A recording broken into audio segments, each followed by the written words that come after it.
Simon, como que é essa parada de todo mundo tem TDAH agora? Como que você vê isso aí? Isso é baboseira, isso é mentira. Na realidade, se a gente for pensar, esse nome é um nome ridículo porque o transtorno representa.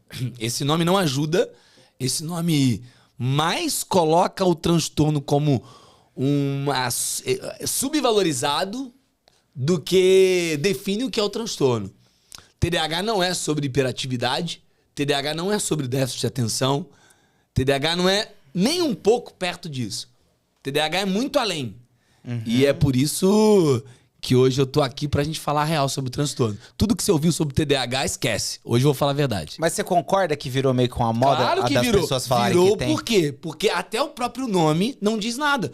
Porque, por exemplo, quando a gente fala de TDAH, o que parece? Transtorno do déficit de atenção e hiperatividade. Parece que é uma pessoa hiperativa, né? É. E uma pessoa que é desatenta. Nada disso. O transtorno, na realidade, TDAH é um transtorno do neurodesenvolvimento. O que quer dizer isso? O indivíduo que sofre de TDAH, ele passa pelas mesmas etapas de desenvolvimento que uma pessoa que não sofre, de nível de criar maturidade, de chegar ao ponto final do desenvolvimento do cérebro, só que a gente passa de maneira atrasada. É como se a gente tivesse um delay, tá? De até 6 anos. Olha que loucura. Isso quer dizer, ô Marco, que você, não tendo TDAH, você vai atingir ali o nível de maturidade do cérebro por volta de 24 anos. Acho que as mulheres aí é um pouco antes aí, né? Mas, brincadeira. É verdade, mas acho que é. Mas, no caso do TDAH, se a galera atinge aí por volta dos 24 anos, o TDAH ele pode chegar nesse nível com 30. Então todo mundo tem TDAH mesmo. Não, Tá comprovado. Todo mundo na quinta série. Entendi. Os homens tudo estão na quinta série. Porque Se for levar pra gente, nós estamos na meta. Todos os caras de 30 estão assim. Principalmente bom ponto pra gente levar e levantar como comportamento humano, cara. Adoro falar disso. Mas voltando a falar sério, Marco, a real é que o TDAH ele é um transtorno do neurodesenvolvimento, ou seja, a gente passa pelas etapas de desenvolvimento do cérebro de maneira atrasada, tá? Então a gente tem um atraso em relação às outras pessoas.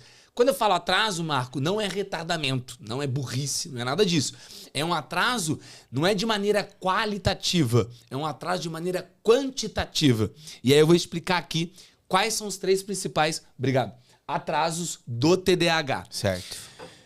E aí você vai entender porque esse nome é uma merda, cara. Entendeu? Porque o primeiro atraso do TDAH, ô Marco, ele é um atraso no controle inibitório.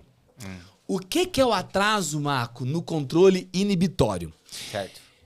A gente tem que pensar que no cérebro a gente tem um grupo de funções que chamam funções executivas. As funções executivas do cérebro é como se fosse... Pensa numa orquestra, tá? A orquestra ela tem um violino, tem o sax, tem vários instrumentos e tem o maestro. Sim. Tá? Agora vamos imaginar a seguinte situação. Nós temos uma orquestra com vários instrumentos diferentes e cada músico está com uma partitura diferente. Então, quando o maestro ele vai dar o comando, cada músico vai tocar uma música diferente. Certo. Não vai conversar entre si. Vai estar de maneira... Imagina que caos que isso vira. Imagina você, num teatro, você vai assistir uma orquestra, só que cada músico tá com uma partitura diferente e o maestro, ele não tem controle nenhum do que tá acontecendo ali. Certo. Caos. É mais ou menos assim que funciona a cabeça do TDAH. É isso que acontece com as funções executivas. Funções executivas, ô Marco, é um grupo de habilidades que o nosso cérebro tem para autocontrole próprio. Ou seja, é um grupo de habilidades que eu gosto de que é voltada para que sentido? Para organização, para planejamento, para definir prioridade, para controlar impulso, para lembrar de acontecimentos lá atrás e se posicionar de uma maneira diferente para não cometer o mesmo erro. Tudo isso são funções executivas. É sobre visualizar ao longo prazo algo que você quer, uma visão de futuro. Então, no TDAH, nós temos todas essas funções comprometidas. É por isso que o TDAH é aquela pessoa que se você chega pra ele e fala assim, meu irmão, me explica sobre tal coisa, sobre tal história. O TDAH ele vai começar pelo final, depois ele vai pro início, ele volta pro meio e, além de tudo, ele não consegue organizar a ideia pra ser assertivo. Eu gosto de brincar com o TDAH, aquela coisa assim, ó.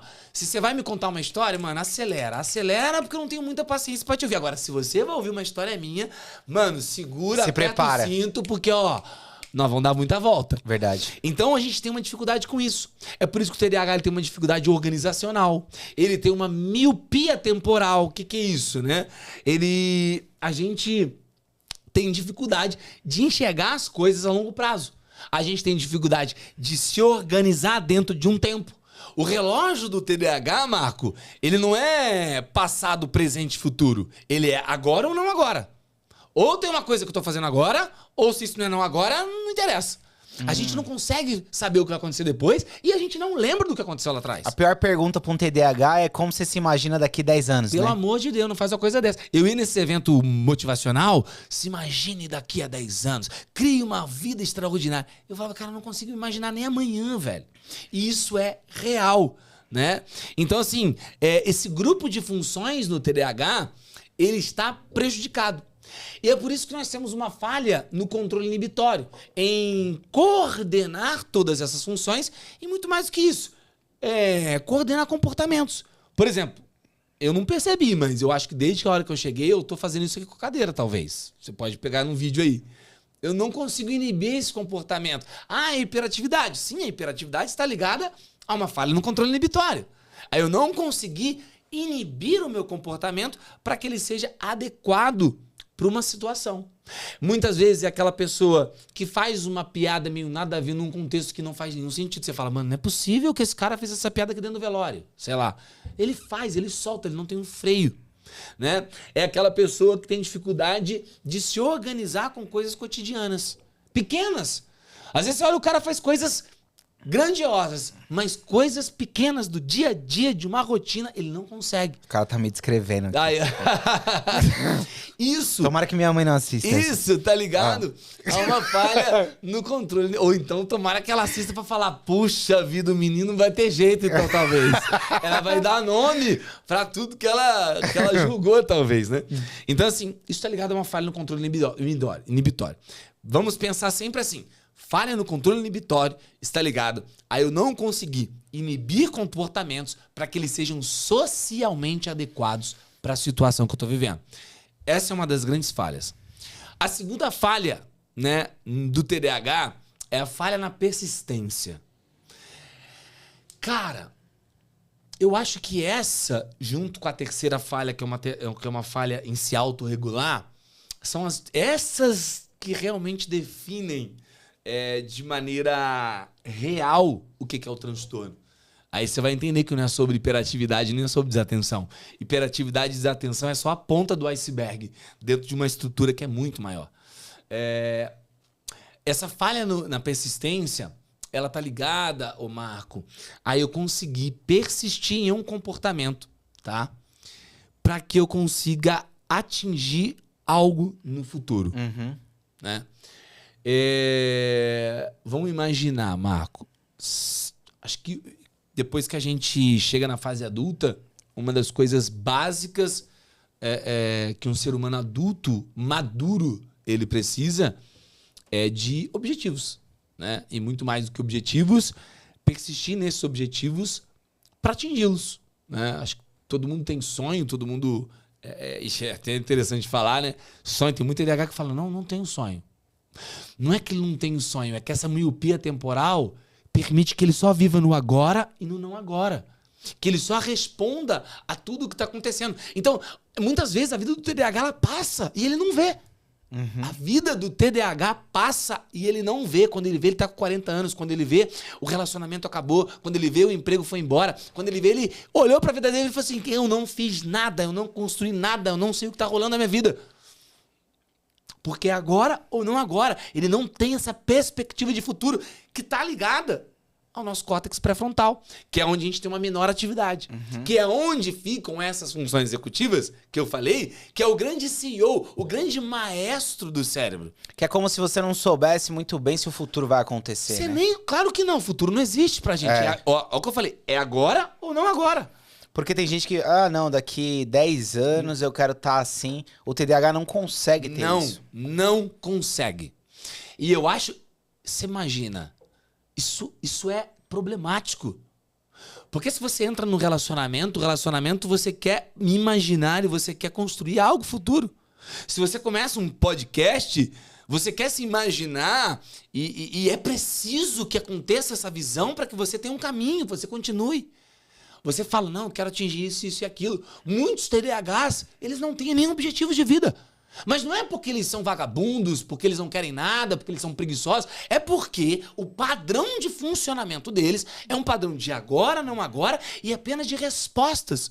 Ele é reativo em relação à vida. Ele não é proativo à vida. Ele é reativo, ele reage a tudo que vai acontecendo. Por isso que, por exemplo, muita gente fala que TDAH não sente saudade. Claro que sente.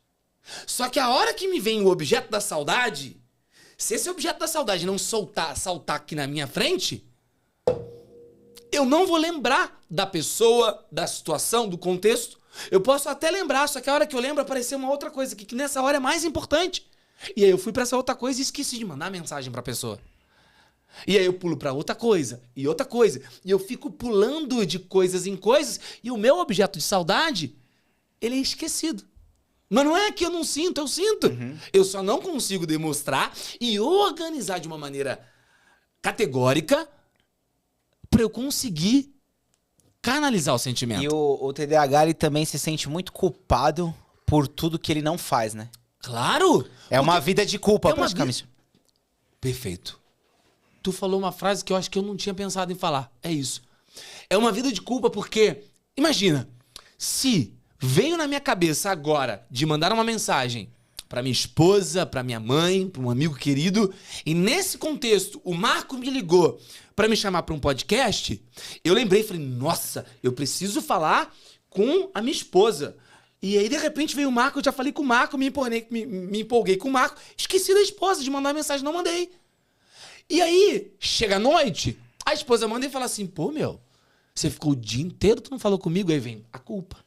Cara, eu podia ter mandado e não mandei.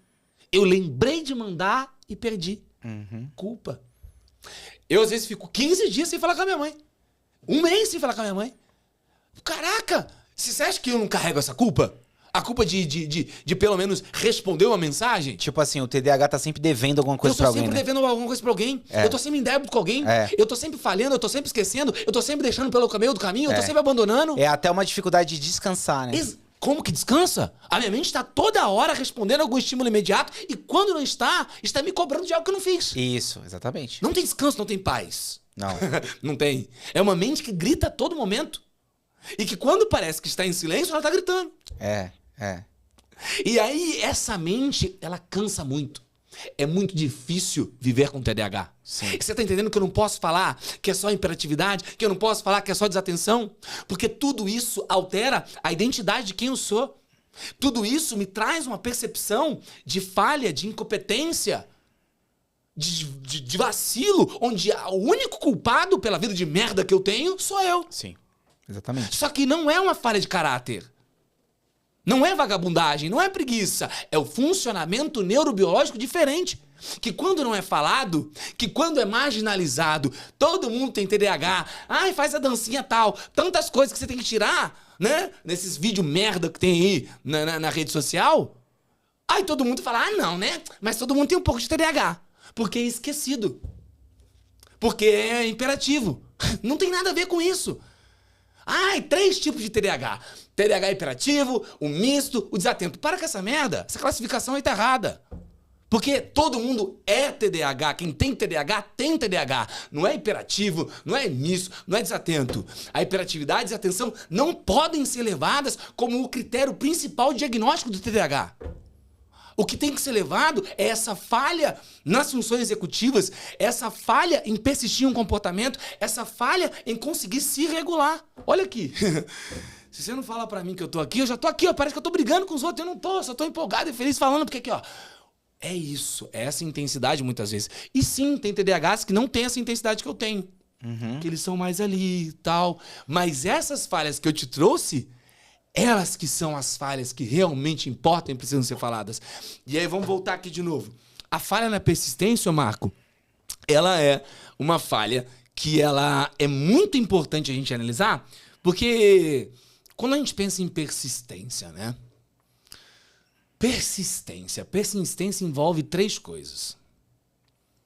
Uma é comportamento. Tem quanto tempo que você tem esse podcast?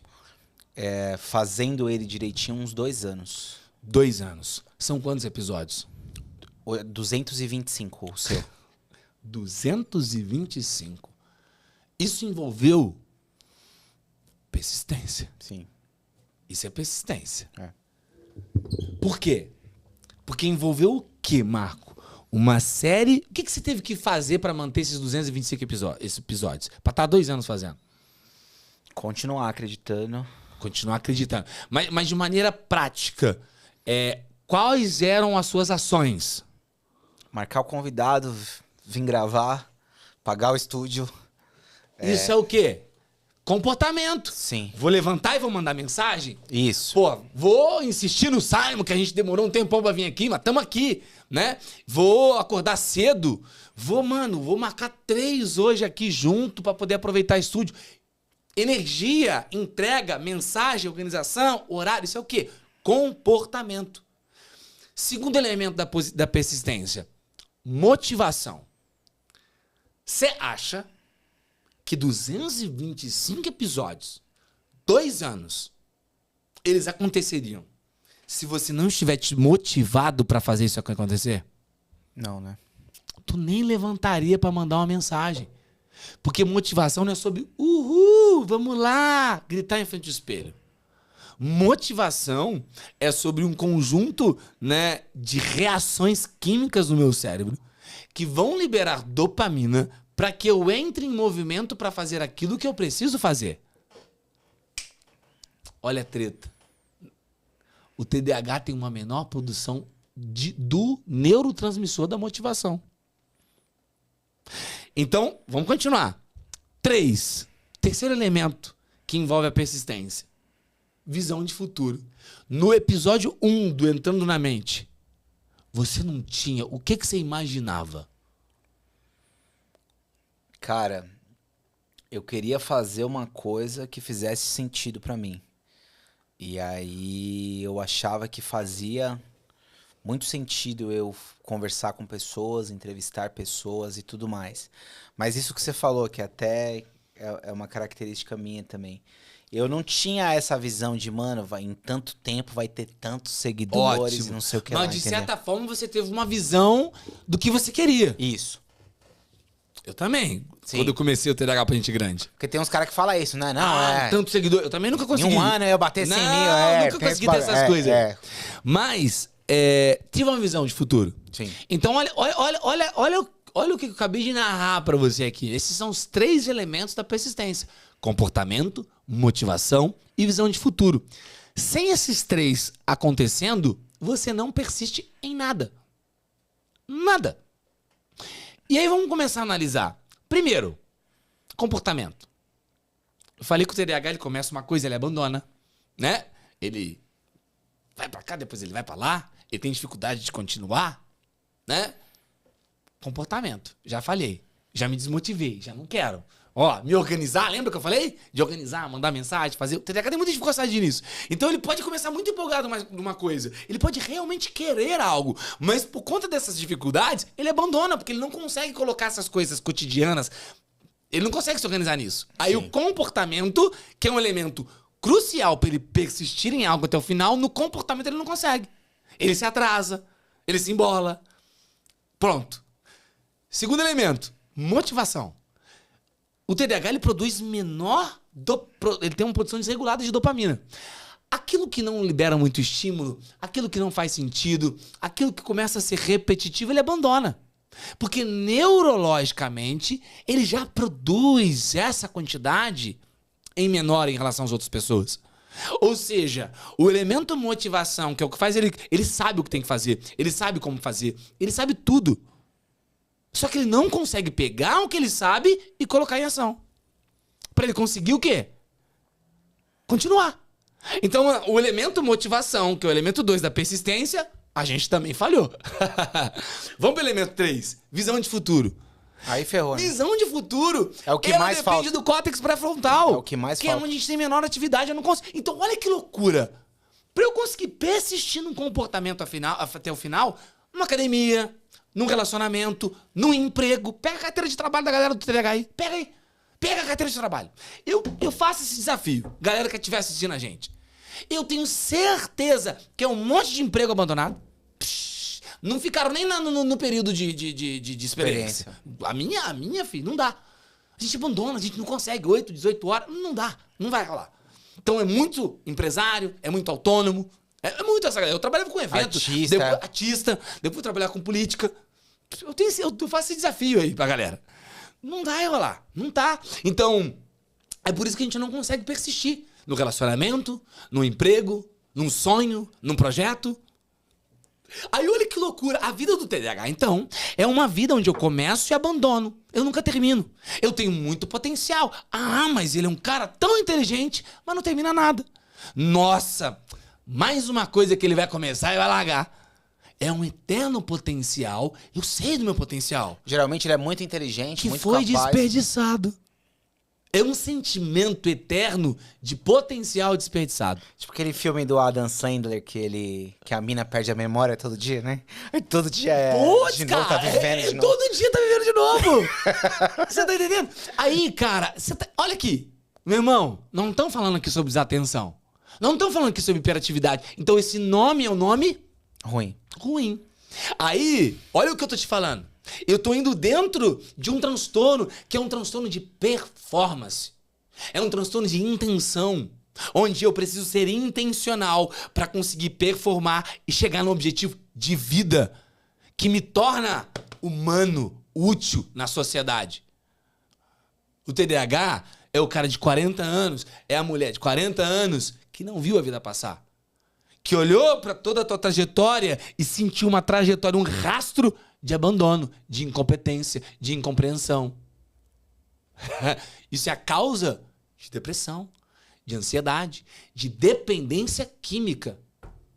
Aí você quer falar que TDAH é um merda esse nome. Esse nome coloca a gente numa categoria que não é levada a sério. TDAH é quase um guarda-chuva. É um guarda-chuva de outros transtornos. É ansiedade, é tudo isso que eu falei. Vem aqui, ó, o TDAH é um guarda-chuva, tá tudo aqui, ó. Porque ninguém entende o que é o TDAH. Ninguém fala de maneira real. E aí é só sentar a bunda e estudar. Ah, é porque não quer. É porque não faz. E como é que resolve tudo isso, mano? Ah, meu filho, nasce de novo. Não tem jeito?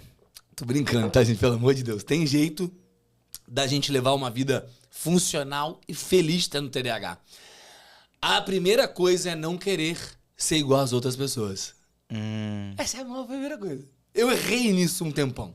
Nossa, bati cabeça. Porque eu achava que a única forma de eu conseguir ser feliz, de eu conseguir performar e de eu conseguir ter sucesso era conseguir agir de uma maneira que não fosse a que eu sou hoje. Enquanto eu tentei caber numa caixa que não foi feita pra mim, eu falhei miseravelmente. Porque olha que loucura. Eu não tenho que procurar uma caixa que não cabe pra mim. Eu tenho que fazer minha própria caixa. Top, é isso mesmo.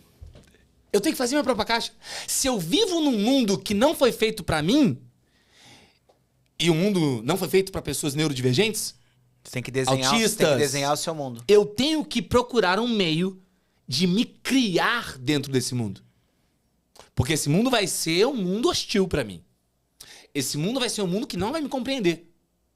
Porque o que eu falo, ô Marco, ele atinge com uma flecha quem sofre o que eu sofro. Mas quem não sofre o que eu sofro vai ter muita dificuldade Já ainda eu explicando da melhor maneira possível de entender o que é isso. E de ter uma empatia, né? E de ter até... Talvez até tenha empatia. Mas é que aquela coisa, né? A gente acha que empatia é se colocar no lugar do outro, né? Nunca eu vou conseguir me colocar no lugar do outro. Nunca. Não existe nenhuma forma de eu me colocar no lugar do outro. Porque para eu me colocar no lugar do outro, eu tenho que ter nascido com as mesmas situações do outro, no contexto do outro, sentir o que o outro sente. Não tem como. É impossível. O meu mundo é único. Ninguém, por mais próximo que seja, vai sentir perto do que você sente, do que ela sente, do que ela sente, do que eu sinto.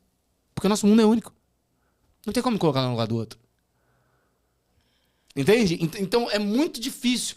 A única forma de eu conseguir lidar bem com o meu transtorno, Marco, eu gosto de falar que autoconhecimento, né? Essa palavra tão falada ultimamente, né? Autoconhecimento, ele vem da ideia de, muitas vezes, me conhecer para ter controle, não é? Para ter controle, para conseguir me lidar e me podar. Não, inclusive se avisa tal tempo, porque a minha percepção de tempo é alterada. Fica tranquilo. O que isso é muito legal de falar, porque para um TDAH, quando eu gosto, tô falando, tô empolgado, eu não vejo o tempo passar. Quando o cara tá jogando videogame, um monte de estímulo. Cara, mas o meu filho, ele não lê, mas no videogame ele fica vagabundo, preguiçoso. Não, porra. Pega um livro. O livro é você olhando para um monte de letra, sentado, parado. Não tem nenhum ponto de estímulo. Não tem nenhum ponto de liberação de dopamina, que é o que a gente tem desregulado, pra me prender. Agora, entra num jogo. Tum, tum, tum, tum, tum. A cada 3 segundos tem um estímulo diferente. É óbvio que seu filho vai ficar 10 horas num jogo e não vai conseguir ficar 5 minutos num livro. Porque o livro, ele tem desregulado. Ele tem tudo isso que eu falei de maneira... né? A produção de dopamina dele tá desregulada. Ele precisa de estímulo. Ele não tem. Os 5 minutos que teu filho ficou no livro, pra ele passou 2 horas. Porque a gente tem essa percepção de tempo diferente. Agora, as 10 horas que ele passou no videogame, pra ele foram 5 minutos. Então, assim, a forma, né, de eu conseguir regular tudo isso, de eu conseguir viver bem, né? Voltei. Autoconhecimento não é sobre ter controle. Autoconhecimento, na realidade, é muito mais sobre eu achar um mapa. Um mapa onde eu encontro aonde eu caio, aonde eu tenho um desvio, aonde eu não estou muito bem e, principalmente, eu encontrar onde eu brilho. Eu encontrei onde eu brilho, Marco. Eu brilho na comunicação. Sim. E é por isso que eu brinco que eu sou, há 5 anos, consistentemente inconstante. Porque se eu não prego na internet que eu sou constante. Não prego, não cago regra na internet. Tu tem que fazer isso, isso, isso e isso. E acorda às 5 horas da manhã. E toma banho gelado. E vai lá e medita. Não, cara, como é que eu tentei fazer todas essas coisas. Falei em tudo. Falei tudo. E se você perguntar pra mim, Simon, você tem uma regra de vida? Meu amigo, encontra a tua. Porque a minha também, eu tô entendendo qual que é o meu jogo. Isso. E é sobre isso, porra. Eu tô entendendo qual que é o meu jogo. Eu sei que eu preciso fazer atividade física, eu sei que eu tenho que fazer psicoterapia, que eu tenho que tomar o meu medicamento. Mas eu tô todos os dias entendendo qual é o meu melhor funcionamento. E tô lapidando isso. E eu encontrei aonde eu brilho. E é por eu encontrar aonde eu brilho que eu estou há 5 anos constantemente inconstante. Eu brilho na comunicação. Eu sei que eu vou chegar e eu não brilho, não quer dizer que eu sou um comunicador foda, não é isso que eu quero dizer. É que... eu acho que eu é o seu ponto forte, sim. Eu acho, Marco, que devido a tudo que eu vivi, bullying, dependência química, abuso, cara, uma vida de treta, que se a gente colocar num roteiro de série de Netflix, você fala, meu irmão, eu consegui extrair muito das misérias do ser humano, pelo menos em parte. Então, quando eu não comunico pra cagar regra.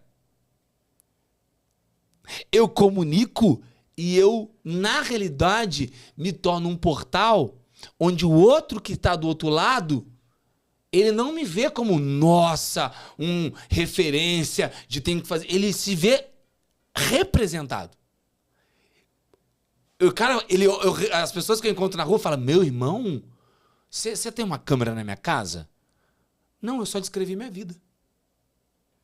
Comunicação é muito mais sobre eu conseguir escutar o outro. Olha que loucura. Quando eu posiciono e falo o que sinto e que vivo, na realidade estou abrindo um canal de comunicação para a galera de lá começar a se sentir representada e mandar para mim e falar comigo o que está acontecendo com eles. E eu só sou um porta-voz de quê? De cura. Não é para cacar regra, é para falar assim, fala comigo o que acontece com você. Só isso. E aí eu encontrei que nesse caminho é onde eu brilho.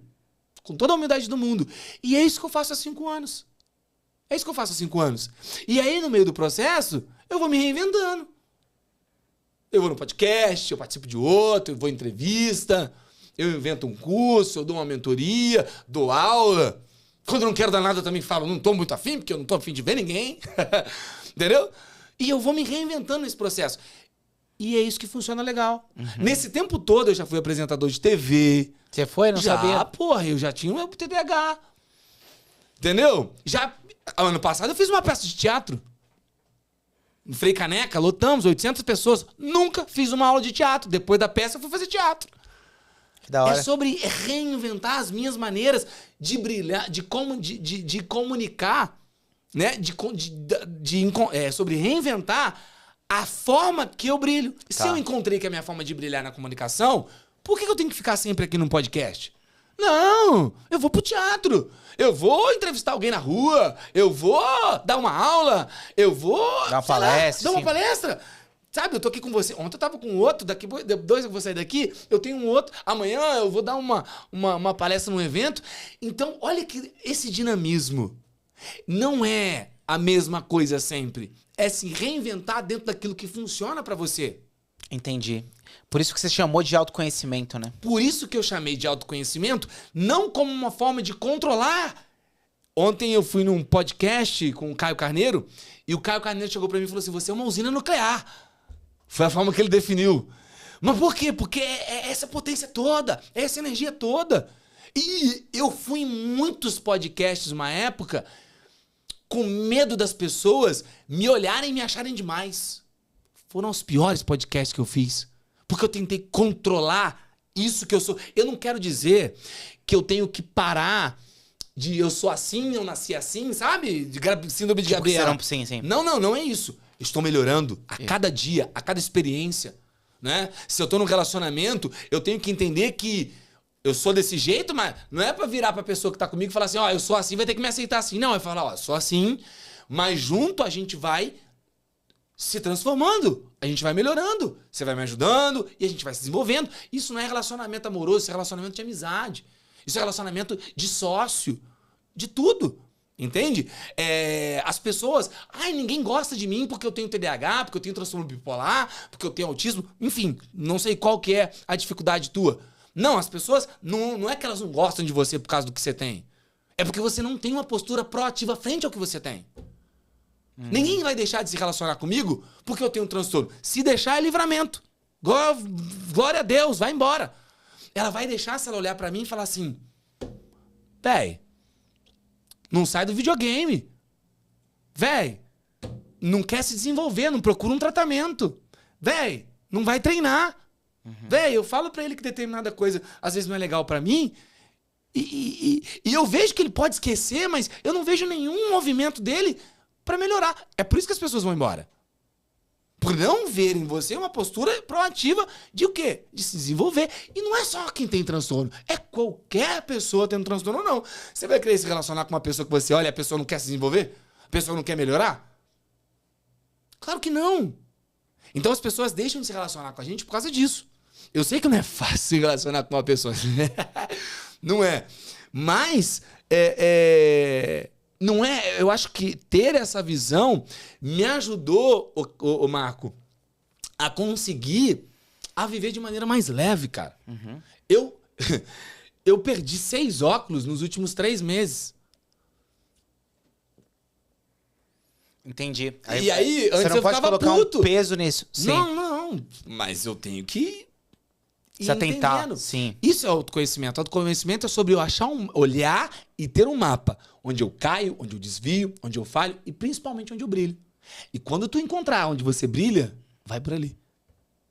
É isso que falta. O cara tem TDAH, o cara é bipolar, o cara... E ele quer porque quer ficar numa rotina de 8 às 18 horas. Ele quer porque quer fazer 1 hora de meditação. Ele quer porque quer ler 50 páginas de um livro todo dia. Porque o guru tal falou que ele tem que fazer pra ser melhor da vida. Porra, o guru tal mora lá em Massachusetts e quer te colocar uma regra das 7 maneiras eficazes de viver, sendo que você mora na periferia do Rio de Janeiro. E tem um transtorno. Você acha mesmo que o guru lá de Massachusetts vai saber como é que você vai viver melhor? Não, quem vai saber é você quando você encontrar a porra do teu mapa. E eu me frustrei quando eu fiquei procurando essa fórmula da felicidade, né? Da melhor forma de viver, dos eventos. Uhul, agora vai! Que não duravam 2 semanas. E qual é a função do remédio nisso tudo? Assim, o remédio tem realmente ajuda? Claro, pelo amor de Deus. O remédio, Marco, ele é a grande... Eu gosto de falar que como é que você aprendeu a andar de bicicleta? Você sabe andar de bicicleta? Sim.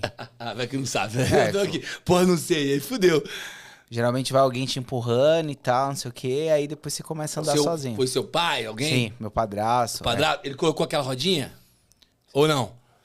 Quando eu tinha primeiro de rodinha. De rodinha? É. Não é? Pra que essa rodinha servia, Marco? Pra não cair. Pra não cair. Pra ser o quê? Um suporte. Essa é a função do medicamento. O medicamento, ele é um suporte na vida da pessoa que sofre de TDAH.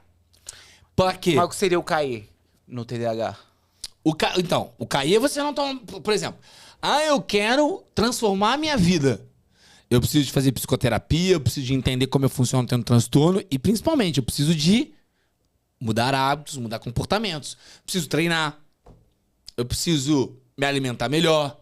Preciso, sim, ter uma rotina com previsibilidade, horário certo pra acordar, pra dormir, pra fazer as refeições, né? Preciso, sim, cara, conseguir organizar o meu dia, entrar em movimento, né? Criar determinadas dinâmicas do dia. O TDAH ele só vai conseguir fazer isso de forma assertiva com o medicamento. Ah, é? Isso. Porque o medicamento, ele vai estimular o córtex pré-frontal, que é o local que eu tenho menor atividade, e ele vai me trazer uma clareza. Sabe aquilo tudo que tá tudo embolado assim, de repente ele faz assim, ó. Primeiro é isso, depois é isso, depois é isso. Mas e assim, existem muitos tipos. Como que tá no Brasil essa coisa, Dom? Cara, os 3 principais medicamentos hoje que tem no Brasil é a Ritalina, o Venvance, que é a lisdexamfetamina, e o Concerta, né? Que são psicoestimulantes. Esses são os medicamentos que a gente fala que são de primeira linha, tá? Qual que é o objetivo? Porra, como assim eu vou tomar um psicoestimulante para um cérebro que né? É muito ao contrário. É psicoestimulante porque lembra que eu falei que a gente tem uma menor atividade aqui? Ele vai estimular a produção, ele vai estimular a parte sanguínea do córtex pré-frontal. Quando o meu córtex pré-frontal ele tá estimulado, eu consigo ter freio. Eu consigo entrar em movimento, porque ele regula a minha produção de dopamina. É impressionante, cara, quando eu tô medicado, como eu viro uma... Tum, tum. É muito visível o Simon medicado. Porque o Simon medicado, esse turbilhão todo que você tá vendo aqui, eu não tenho. Dá uma freada. Eu vou ser um cara... Sam, você parou de tomar medicamento? Não, hoje eu tomei, né? Tomei 10 gotinhas antes de vir pra cá. Mais cedo hoje. Você toma qual? Eu tomo a lisdexamfetamina hoje. Tô fazendo propaganda que não aqui, é nenhum, ó. Não é Alô, propaganda. MS, me patrocina. Não é nenhum desses 3. Isso. Como? É um medicamento novo que tá aí. Não Tá. vamos falar o nome. Tá, uma outra Mas coisa. é a lisdexamfetamina, tá? E a lisdexamfetamina, ela é um psicoestimulante, tá? Hoje eu tomo esse medicamento que é em gotas, né? Porque ele é um medicamento que eu posso regular a quantidade que eu vou tomar ali. E eu tenho também transtorno bipolar, né, Marco? Você tem? Não sabia. Tenho transtorno bipolar.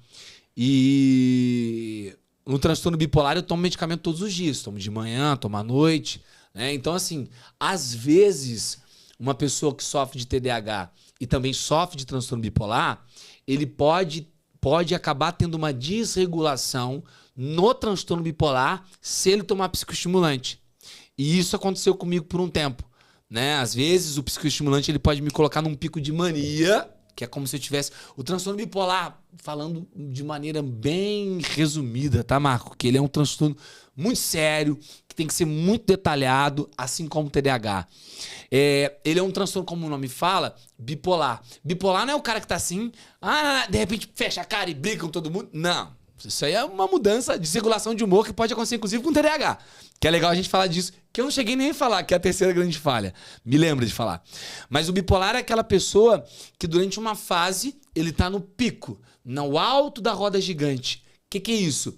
Ele tá, sabe, um pico de energia. E ele conquista o mundo. Rapaz, sensação de poder gigante, tá? Ele faz tudo, não dorme. E ele domina o mundo. Você fala pra ele assim, cara, preciso de qual coisa? Ele, não, eu resolvo, eu faço. E ele pode se complicar em relacionamentos, porque às vezes ele pode ter compulsão relacionada a isso, né? Ele pode entrar num shopping, estourar o cartão de crédito, querendo comprar várias coisas. Eu, por exemplo, uma vez eu entrei numa loja e comprei 7 pares de sapato igual, um de cada cor. Era do TDAH impulsividade, hiperatividade? Não. O TDAH, ele se envolve em dívida porque ele tem uma dificuldade de se organizar. Por exemplo, eu preciso comprar essa caneca, tá? E aí eu não consigo, às vezes, esperar o dia certo pra comprar. Ou então eu esqueci que eu comprei uma outra coisa esse mês, e aí eu compro essa junto e falo, nossa, acabei não me ajustando. Então é uma dificuldade de se organizar. O bipolar, ele entra em dívida porque ele não vê. Não, posso passar aqui que eu resolvo. Sabe? É um estado de mania dele. Então ele vai... Eu, por exemplo, uma vez eu fui pra Florianópolis, eu achava que era TDAH, porque eu não tinha um diagnóstico ainda. Eu fui com uma mala pra passar uma semana. Me apaixonei por Florianópolis. Aí conheci um pessoal que trabalhava no mesmo ramo que eu. E o pessoal, vem pra cá, você tem que vir pra cá. Eu falei, venho. Liguei pro meu filmmaker. Ontem a gente tava contando isso, né?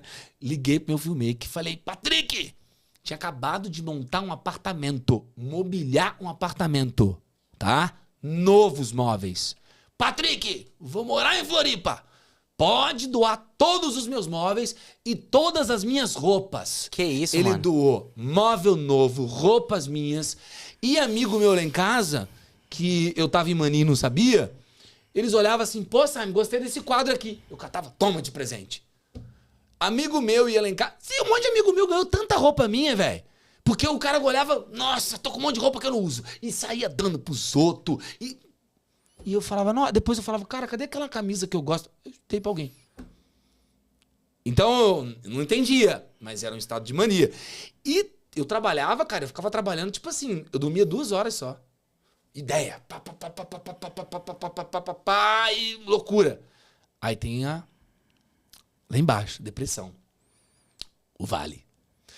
Aí o vale, eu ficava 30 dias sem conseguir levantar da cama. Aí como que aquele cara cheio de energia? Como que o cara que treina, que tem 30 anos, saudável, não consegue levantar da cama? Não quer nem abrir a janela. Sente dor, sinto dor no corpo. Terrível. Terrível.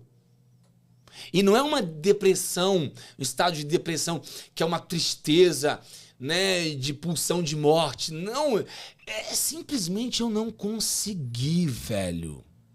O mundo vira um ambiente hostil onde eu só quero me isolar, não abre a janela, não fala comigo, eu só quero ficar aqui. Eu sinto dor. E aí eu vou levantar para escovar o dente, é ruim, eu volto para cama. E eu não quero nem assistir série, não quero ver ninguém, não quero falar com ninguém. Eu cheguei a ficar 4 meses nesse estágio. Porque eu não conseguia regular os meus medicamentos. Então, essa energia que todo mundo vê aqui minha, é energia... eu já tenho um comportamento já... que é mais energético mesmo, da minha personalidade, da minha identidade. Mas, além disso, eu tenho TDAH, que eu tenho hiperativo. Então, quando a galera me vê assim, é porque, mano, imagina um TDAH fazendo uma coisa que ele gosta e que ele é bom. Ele se empolga. É o teu filho no videogame. Entendeu? É eu aqui, se deixar eu vi 4 horas. Você pegar podcast, você já viu o podcast meu? Já. É 3h30, 4 horas. Fui lá no Flow, lá fiquei 3h30, velho. Nem vi. Entendeu? Não vamos ficar aqui hoje, não, pelo amor de Deus, que eu tenho outro. Mas então, é nesse sentido, não é que eu tô. Não é o meu jeito já. Mas o bipolar, ele vive isso. Isso é o transtorno bipolar, de maneira bem simples, tá? É você viver essas duas, né? E é uma coisa que acontece, assim, muito sutil, cara. É claro que você tá fazendo um tratamento, isso não acontece do nada, tá? Do nada. A não ser que, vou começar a beber um monte. Tô fazendo tratamento e tô carcando de cachaça todo dia. Um monte. Pô, aí vai desregular. Vou usar alguma coisa. Né? Um cara que sai pra festa, né? Porque também isso é muito do comportamento do indivíduo que é TDAH e bipolar. Eu vou tomar uma cerveja. TDAH.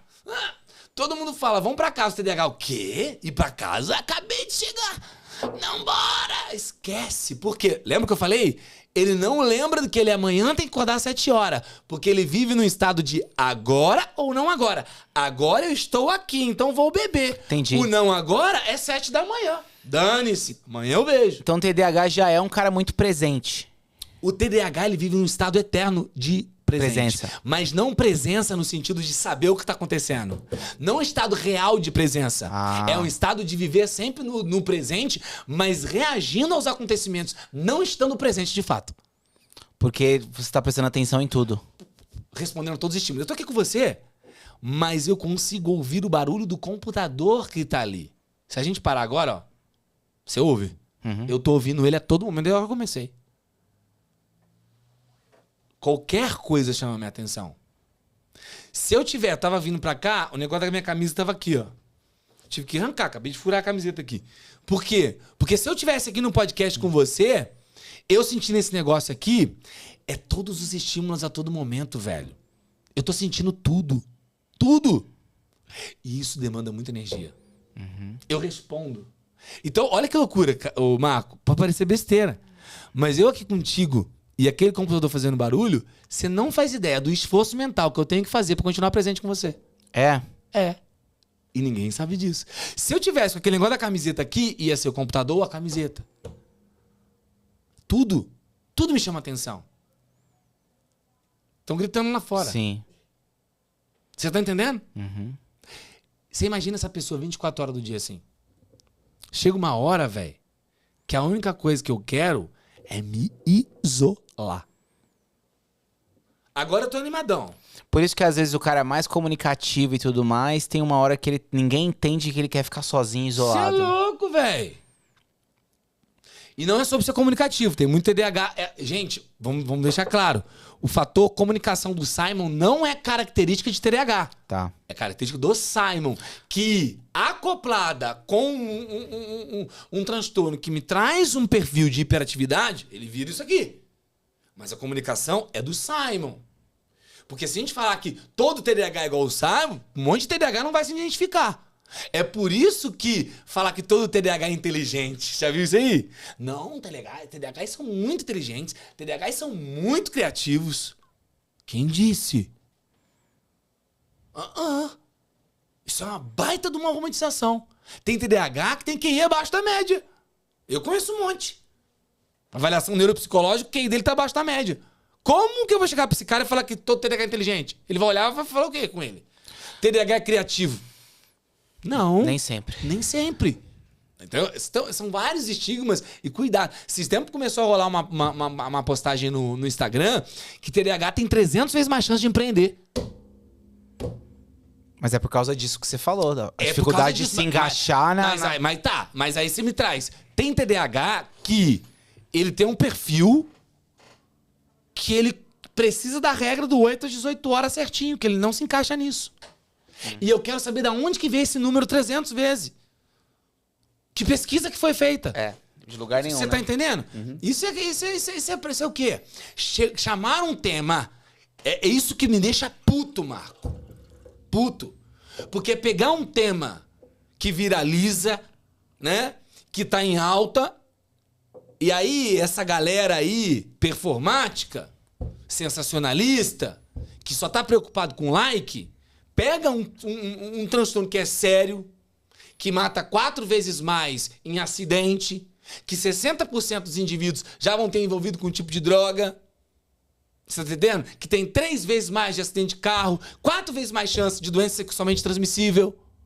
Pega um tema desse, o dobro de chance de suicídio. Pega um tema desse e viraliza sobre um transtorno que é sério. Isso me deixa muito puto, cara. Pega um tema desse e fala bobagem. Você entendeu? Então a gente não pode levar esse transtorno como piada. Então quando você me pergunta, hoje todo mundo tem TDAH, é uma pergunta maravilhosa. Por que não? Não, de acordo com as últimas pesquisas, é 5% da população mundial que tem. E vou te dizer mais, 70% das pessoas que dizem que tem TDAH não fizeram os exames para chegar no diagnóstico de TDAH. Pesquisa... Opa, olha, TDAH do caralho. E qual que é o... Isso aqui é TDAH. Completamente estabanado. Só avaliação. Maravilhoso esse corte, tá? Você coloca aquele preto e branco, assim, sabe? E tudo caindo. Faz isso aí. A avaliação neuropsicológica já basta ou não? Cara, o diagnóstico de TDAH, na realidade, é um diagnóstico clínico, cara. Ele é um diagnóstico onde eu vou sentar com o indivíduo e fazer uma série de questionamentos, né? Eu acho que os questionamentos do DSM-5 são o DSM-5 é como se fosse a bíblia, tá? Dos transtornos. É uma série de questionamentos pra gente chegar um diagnóstico de transtornos, patologias. Ele é um pouco defasado para se relacionar ao TDAH. Por quê? Porque ele fica muito na linha da hiperatividade e da desatenção. Eu acho que a grande pergunta que a gente tem que fazer, e é por isso que é clínico, tá? Porque a gente não vai fazer um exame, né? A gente vai tirar o sangue. Não, não é assim. A grande pergunta que tem que se fazer para o indivíduo que sofre TDAH é, meu amigo, como que tá a tua vida no geral? Você tem conseguido engajar nos seus projetos? Você tem conseguido chegar neles até o final? Como que estão suas relações? Como que você se sente? Uhum. E aí a gente ir mapeando de acordo com 5 elementos que são básicos da vida humana. O elemento básico da vida humana é espiritualidade, depois amizade, depois amoroso, depois trabalho e o físico. Como que esse indivíduo ele consegue se organizar nesses 5 elementos básicos? Como que ele tem levado a vida dele até então?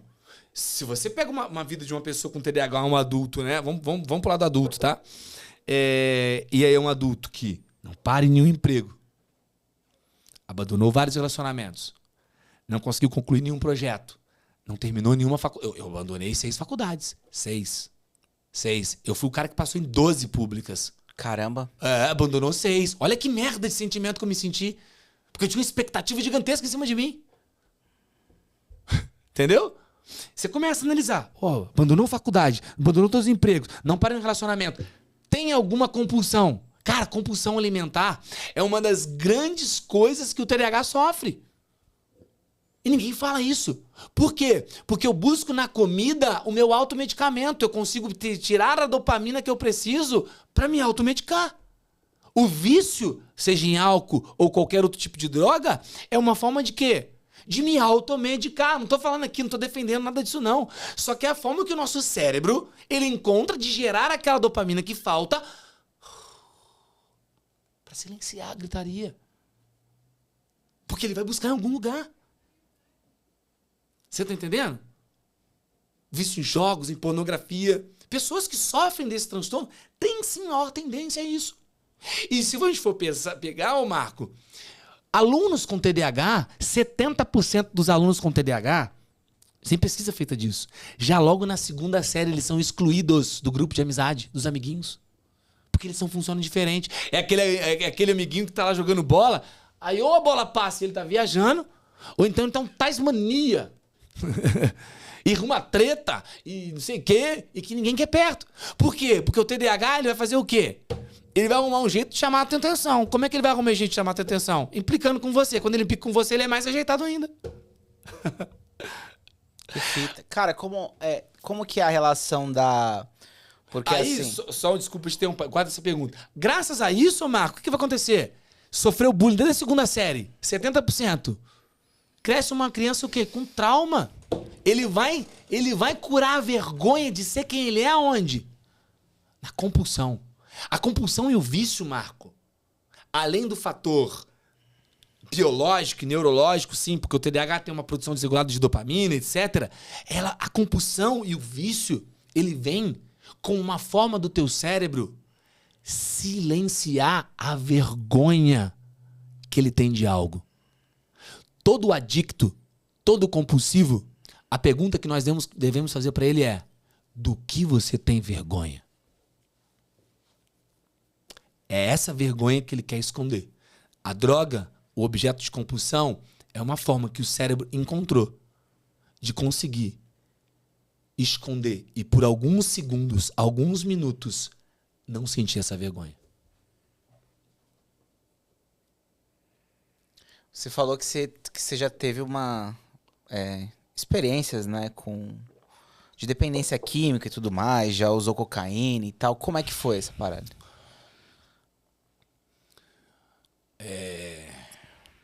Eu trabalhava com evento e, pois, trabalhando com evento na noite, tive contato, né, com cocaína. E o que acontece é que a cocaína no indivíduo que sofre de uma neurodivergência, eu estou falando com cocaína porque foi a droga que eu fui adicto não, né? Uma vez adicto, sempre adicto, tá?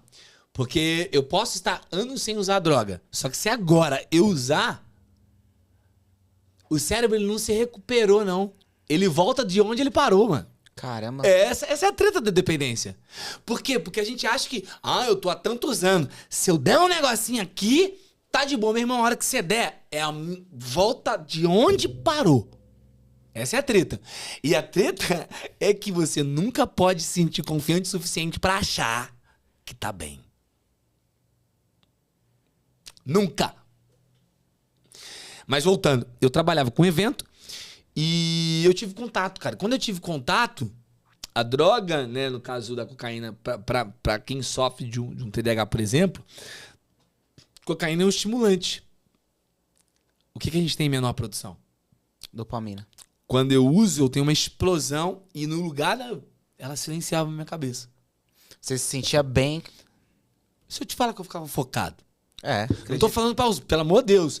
Porque você não usa, você vai usando e vai entrando num buraco e não quer mais parar e fica 2 dias, não sai daquilo e sua vida passa, você para de ter relacionamento com as pessoas, você só quer aquela relação com a droga. É terrível.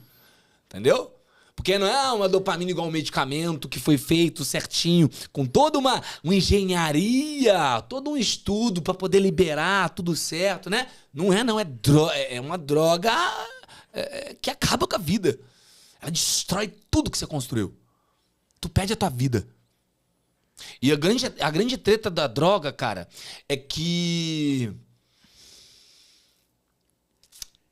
de início ela começa como uma brincadeira. Depois, e ela começa geralmente numa confraternização, sabe? Com amigos, dando risada num evento. Só que depois, cara, ela se torna um objeto onde você não quer mais se relacionar com ninguém para usar. O teu único objeto de desejo passa a ser ela. E aí você se afasta das amizades, dos relacionamentos, da família. Quando você vê, você começa a perder trabalho. Inclusive, tem muitos que usam e estão trabalhando, estão ali, né? E aí a vida passa, mano. A vida passa, cara, e tu não vê que passou, cara. Tu não vê o dinheiro que foi embora, velho. Tu não vê o que tu deixou de construir, cara. Você entra numa relação com ela onde... A foda da droga, cara, é que a droga, ela promete, mas não cumpre. A droga, ela promete... A droga, ela promete...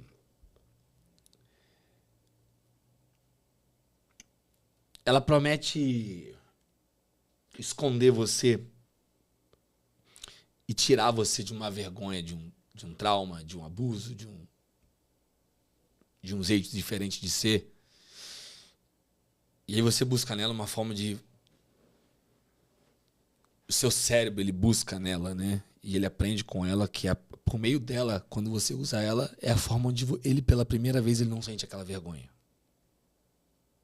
Vergonha do que você foi, vergonha do que você fez, vergonha do que aconteceu contigo, vergonha de quem você é.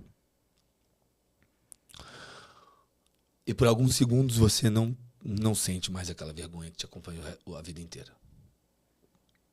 Logo se torna a melhor sensação da sua vida. E ele aprende que aquela é a forma correta de se livrar daquela vergonha. Porque a gente não... Porque um trauma, cara, ele é uma marca que fica no teu cérebro que por mais que tenha passado 10, 20, 30 anos, não existe tempo.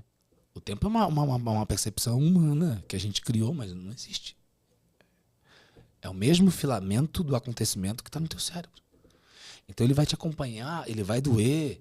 Se você não resolver ele, né, não entendê-lo, não mergulhar e não sentir a dor de verdade, a única forma que você vai ter que fazer, você vai querer lidar com aquilo é escondendo aquilo. Você tem vergonha de quem você é, vergonha do que aconteceu com você, vergonha, né? E aí ele entende que quando você usa uma droga, ele entende que é nela, o álcool, ou seja o que for, né, uma compulsão, ele entende que é naquele momento que se deixou de sentir a vergonha. E aquele comportamento eles vivem repetitivo. Só que aí a grande treta é... A droga, ela promete livrar você disso tudo. Só que quando você termina de usar e que o efeito passa, o buraco que ela te deixa é maior do que antes que você entrou. Aí a vergonha aumenta. O que você faz para livrar da vergonha? Você vai usar de novo.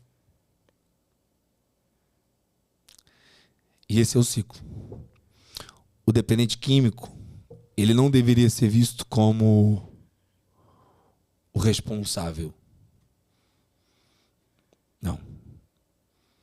Porque toda vez que eu julgo, eu jogo a responsabilidade e aumento a culpa dele. Aumento a vergonha nele. E o comportamento de um adicto de buscar a substância de dependência dele não é um comportamento racional. O adicto, ele não teve escolha quando ele caiu e usou. É isso que as pessoas precisam entender. Ah, não, ele não teve. Porque eu posso perguntar para todos os adictos. Quando cai, o efeito passa. Amanhece. O passarinho começa a cantar. Você olha para você. Sozinho. Num caos. Passou um dia, passou 2 dias. As pessoas estão vivendo. E você ficou horas, dias, sentado num sofá às vezes. Simplesmente tentando apagar a vergonha que veio desse trauma de quem você é. E aí quando você sente o passarinho cantar, o sol aparecer, o buraco que você tava aumentou. Então a droga, ela promete, mas ela não cumpre. Só que o que a gente deveria perguntar para os adictos não é por que ele fez isso. É qual a tua vergonha. E a gente ir aí nesse objeto de vergonha. E aí, dentro desse objeto de vergonha, a gente olhar com responsabilidade, com acolhimento, ser canal de cura e tratar. A gente não cura uma dependência, ela nunca vai ser curada. Um adicto sempre vai ser adicto, mas a gente não consegue ajudar um adicto, né? E o próprio adicto, ele nunca vai conseguir se ajudar apenas de maneira racional. Não vai. Quando eu olhei para tudo aquilo que eu tinha vergonha, que eu tinha passado, que eu tinha sofrido, quem eu era, eu comecei a me curar. Eu comecei a lidar melhor. Porque por muito tempo eu olhava para minha vida, eu fazia tratamento, eu tinha mudado meu estilo de vida, hábito, comportamento, eu tava com espiritualidade também cuidando, sabe? Tomava medicamento e de tempos em tempos eu caía. De tempos em tempos eu caía. Tempos em tempos eu caía. Aí a gente fala que são lapsos, né? E eu me perguntei, por que eu tenho sempre esses lapsos? Será que a vida de um dependente vai ser uma vida de pequenos lapsos? E eu entendi que não era um medicamento, não era psicoterapia, não era a mudança de estilo de vida, treinando todos os dias, e tem muitos adictos que vão pro esporte, né? E tudo isso é importante, mas eu entendi que não era isso que iria fazer os meus lapsos diminuírem até cessarem. Eu entendi que era eu identificar qual era o meu objeto de vergonha. Qual foi o trauma que me levou àquilo e o que eu queria de maneira inconsciente às vezes, porque a gente nem tá racional, sabe? Mas é que pro teu cérebro, o que aconteceu com 4 anos de idade, com 5 anos de idade, com 6 anos, aquilo ficou. E eu entendi que eu precisava trazer aquilo, entender aquilo, para eu conseguir de verdade lidar com aquilo e aquilo deixar de ser uma vergonha. E quando isso aconteceu, e vem acontecendo, e eu venho melhorado cada vez mais, hoje eu tenho mais esperança. Acho que é isso. Muito bom, muito bom. Eu nunca vi ninguém falar isso, você precisaria perguntar pro cara qual é a vergonha dele, né? Gabor Maté. Eu acho que faz todo sentido. Gabor Maté fala sobre isso. Acho que provavelmente todo mundo se identificou com essa parada, que eu tenho certeza que tem algo assim. Antes da gente continuar, eu queria só falar de um parceiro nosso, que é o pessoal da Turma 20. Para quem tá querendo fazer um curso online, gravar um curso online, gravar uma aula, alguma coisa, e você precisa de uma plataforma para hospedar, você não sabe ainda onde você vai colocar as coisas e tudo mais, é exatamente esse trabalho que eles fazem. Uma plataforma onde você pode hospedar lá seu curso, suas aulas, você que tem um trabalho na internet e precisa fazer uma página, alguma coisa assim, ou até você tem uma plataforma já de educação ou algum curso online e está precisando migrar de plataforma, lá eles têm um trabalho todo personalizado, tem uma taxa um pouco melhor do que a maioria das plataformas aí, e é um trabalho bem legal, assim. Eu coloquei o link aqui na descrição para vocês, e tem um QR Code dele, está na tela aí, Isa?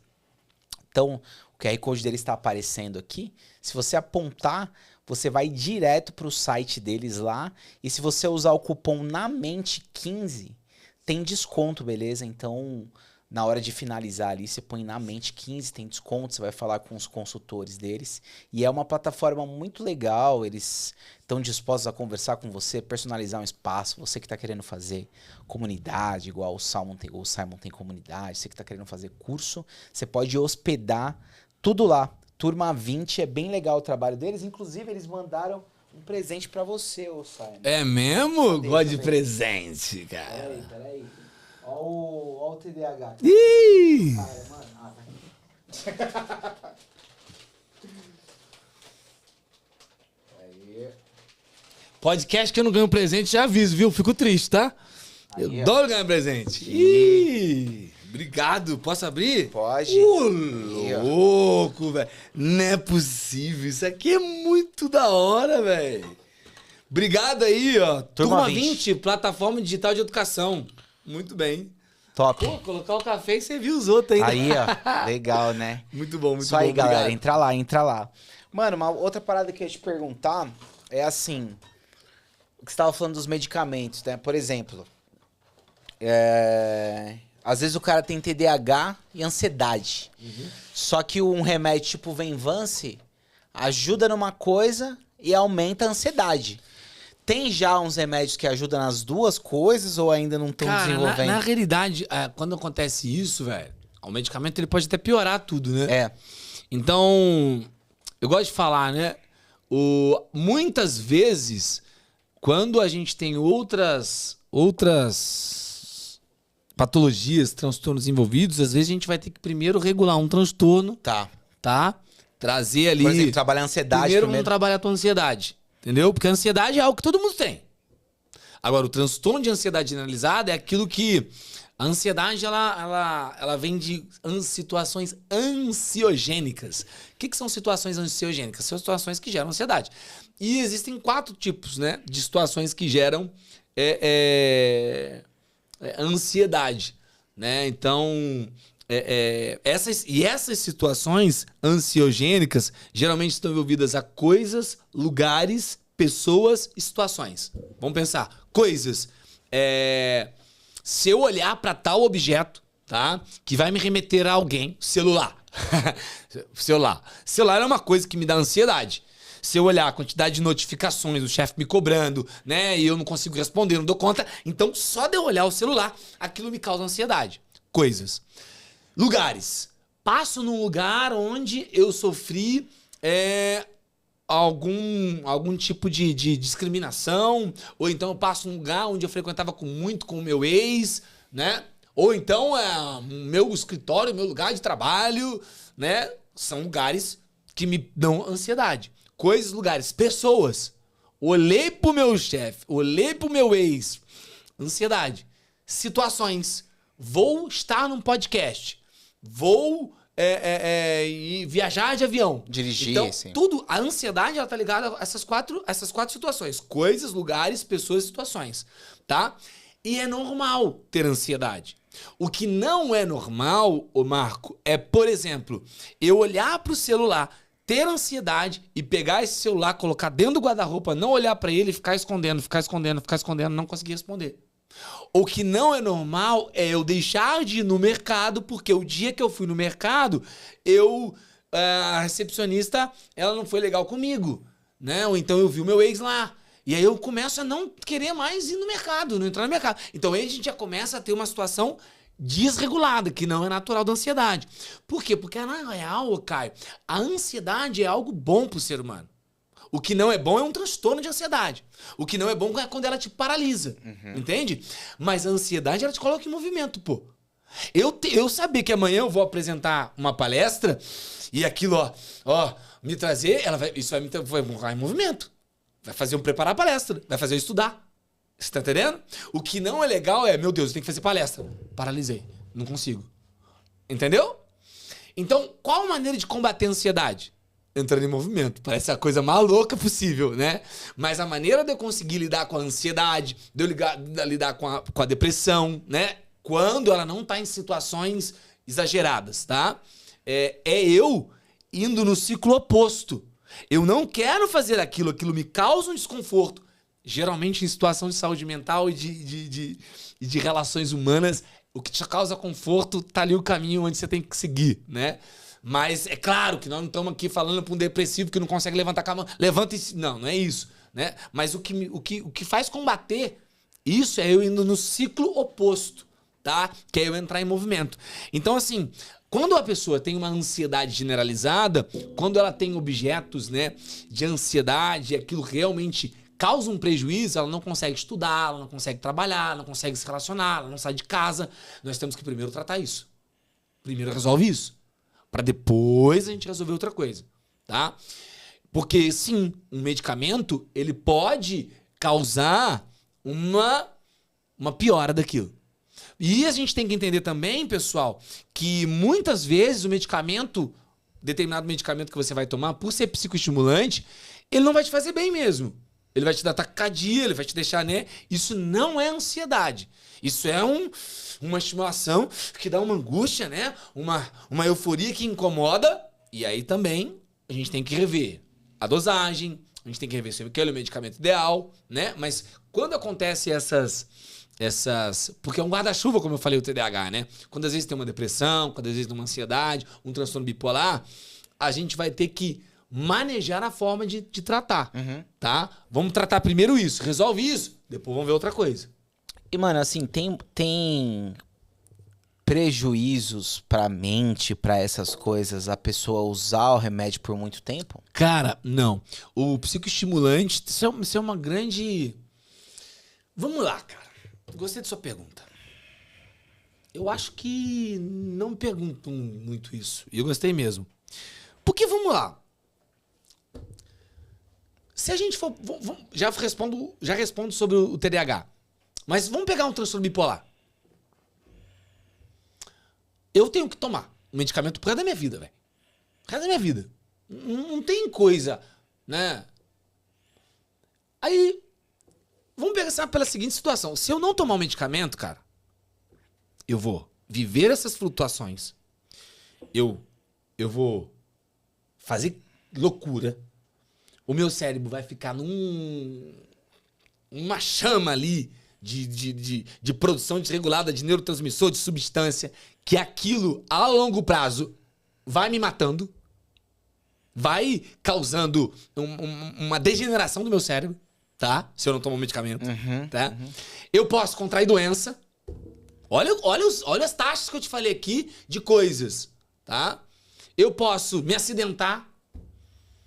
Eu posso morrer mais cedo, porque acidente de trânsito, enfim, faço uma besteira, me arrisco. Então, peraí, cara, vamos lá. A longo prazo, será que vai me trazer alguma coisa? Nós estamos falando de a longo prazo quando eu tiver com 70, 80 anos? Porque se eu não tomar, talvez eu não chegue nem a isso. O meu pai faleceu com 38 anos de idade de acidente de trânsito. Porque ele queria acelerar o carro e fazer ultrapassagem rápida. Ele, sim, hoje entendendo, ele era um TDAH, um transtorno e um bipolar, que nunca foi tratado. Então você compreende que essa pergunta de, ao longo prazo... Peraí, cara, talvez se você não tomar, você não vai ter esse longo prazo. Tu não vai ter nenhum longo prazo. Tu não vai conseguir nem ter um relacionamento. Tu não vai conseguir nem terminar uma faculdade, um trabalho, fazer... Então, peraí, cara. Que longo prazo é esse que a gente tá falando? Você me lembrou um amigo meu que ele é médico de emagrecer. E ele fala que às vezes o cara chega lá... 150 quilos e perguntando se o remédio tem efeito colateral. Eu falo, mano, ficar do jeito que você tá tem mais efeito colateral. Então, assim, voltando pro TDAH em específico, os psicoestimulantes, cara, eles são a droga... Aí tem gente que fala, o Simon é pró-indústria farmacêutica. Minha filha, não tem nenhuma indústria farmacêutica que me dá R$1, tá? Eu sou pró-ciência, é diferente. Eu falo o que tá comprovado na ciência, ponto final. Eu não vou falar nada do que não tá. E sim, os psicoestimulantes... Olha que loucura. São os medicamentos mais seguros da psiquiatria, mano. E são os mais assertivos. Tanto que é dado pra criança de 6 anos de idade. Eu não vou medicar meu filho agora, porque esse medicamento... Minha filha, deixa eu te falar. Talvez se você não... Eu sei que exige preocupação, tô com todo respeito a vocês, de verdade. Mas nós temos que ter cuidado, porque muitas crianças que não são medicadas na infância, por um medo, né? Do que o medicamento pode fazer com meu filho, eles vão ser medicados por ansiedade na fase adulta. Eles vão ser medicados por depressão. Eles vão ter que lutar contra a dependência química. Porque ele vai buscar se automedicar de alguma forma. Qual será a forma que ele vai encontrar? Pode ser que ele entre no esporte, aquilo. Mas e se não for? Entende? Então a gente vê grandes personalidades que usam e falam. Michael Phelps é um dos que falam. Já que a gente gosta de falar, ai, Michael Phelps, medalhista olímpico, né? Como se todo o TDAH virasse um medalhista olímpico. Caraca, é 0,1%, velho, que dá certo. Entendeu? Se você pegasse o meu Instagram e isso no inbox, você chorava. Chorava, você sentava comigo e chorava. É. Aí eu quero saber, cadê os TDAH bem-sucedidão? É 0, sei lá. A maioria não deu certo. Porque não entendeu, porque não medicou, porque não tá fazendo o tratamento correto, porque nem sabia do que tinha, porque se sente completamente um ET, acha que a culpa é dele. Mas não é, de um transtorno, de um funcionamento diferente. Então, cara, o medicamento é assertivo. Ele não necessariamente, no caso do TDAH, vai ser pra vida toda. Ele pode ser por um momento. Como eu disse pra você, ele é um suporte. Ele é até eu conseguir implementar hábito novo, comportamento novo, estruturar minha rotina. Depois, eu posso decidir os momentos que eu vou tomar. Junto com o meu médico, claro. Entende? Porque assim, ô Marco, hoje eu não tomo mais. Eu tomo geralmente todos os dias, durante a semana, tá? Por quê? Porque eu sou, sim, um TDAH muito intenso em todas as coisas, cara. Eu gosto de falar que eu marquei aquela caixinha assim, ó, as consequências do TDAH, eu marquei todas as consequências, sabe? E... Cara, eu não morri ainda, graças a Deus, pelo amor de Deus, né? Deus me livre, brincando aqui.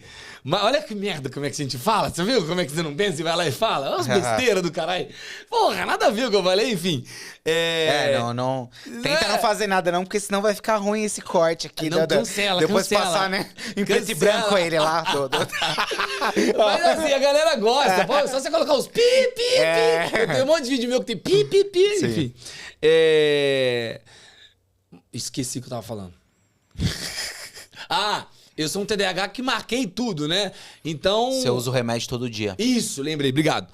Então eu uso todos os dias pra realmente eu conseguir... Cara, que realmente muito difícil pra mim, eu sentar e me organizar nas coisas do dia de... Agora eu vou fazer isso, depois eu sou aquele cara que começa a fazer isso, aí eu vou aqui, como um negócio, largo pela metade do negócio que eu tô comendo, e vou fazer outro no quarto, e coloco um negócio, e aí nada terminou, sabe? Então, e eu tenho muita dificuldade, às vezes, de entrar em movimento pra fazer as coisas básicas do dia a dia. Então, o dia, pra mim, ele vira um caos. E não era pra ser um caos. Entende? Ele vira um... Véi, por que virou esse caos o dia se era um dia tranquilo? E aí eu tenho muita dificuldade, eu tenho muitas atividades. Várias coisas que eu faço, né? E eu gosto das coisas que eu faço.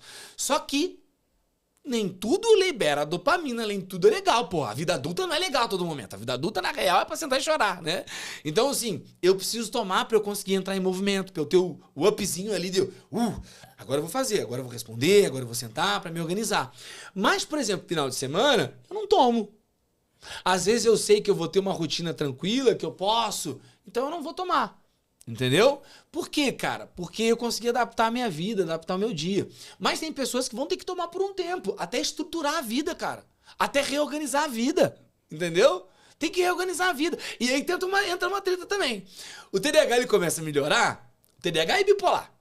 Começa a melhorar, já regular para. e fala, ai, tô bem. Dá bosta. Entendeu? Por isso que tanto TDAH quanto transtorno bipolar são dois dos transtornos que, sim, tem muita efetividade de tratamento, mas ao mesmo tempo ele tem muita dificuldade da gente conseguir conduzir o tratamento até o final e muito abandono. Entendi. Cara, pra encerrar, Simon, como que estão os estudos na questão do canabidiol, assim, Ele faz bem pra o TDAH? Cara, olha só, vou ser muito sincero, tá? Eu não tenho tanto conhecimento sobre isso quanto gostaria. O que eu posso falar pra você é que tem estudos que estão bem adiantados e evoluídos em relação a isso, mas ainda nós não podemos falar com o número de pesquisas que tem, tá? Que são estudos conclusivos e que o tratamento é efetivo e com base que tem resultados na ciência efetiva pra gente levar o tratamento. Entendeu? A gente não pode... E lembrando, canabidiol não é maconha, entendeu? Né? Não é... É dosagem, certinho. Isso, tá? Mas assim, vamos lá.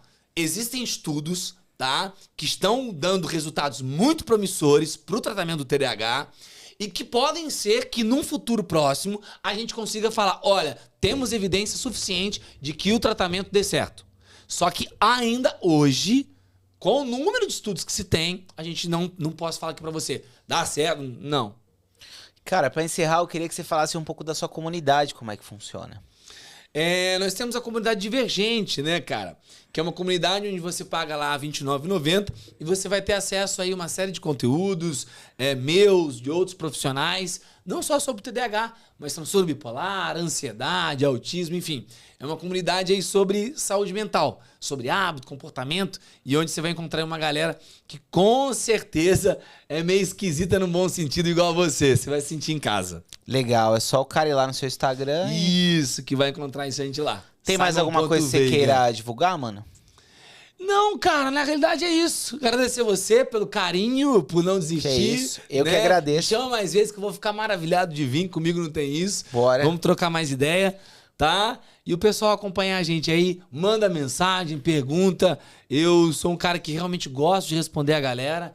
Me coloca à disposição aí no que precisar. Lá através do seu Instagram também, o pessoal tem acesso a especialistas em TDAH, né? Isso. Você pode clicar lá que a gente tem a gente indica a clínica lá onde vai ter os especialistas aí pra poder ajudar. Porque nem todo psicólogo é especialista, né? Em TDAH, essas paradas, né? Isso, exatamente. Então, assim, a gente tem um grupo de profissionais lá que vai estar ajudando. Maravilha. Então, pessoal, obrigado aí. Quem puder, se inscreve aí no canal, comenta no vídeo, dá like, compartilha. E é isso. Toda semana nós temos uma conversa nova. Um abraço, valeu.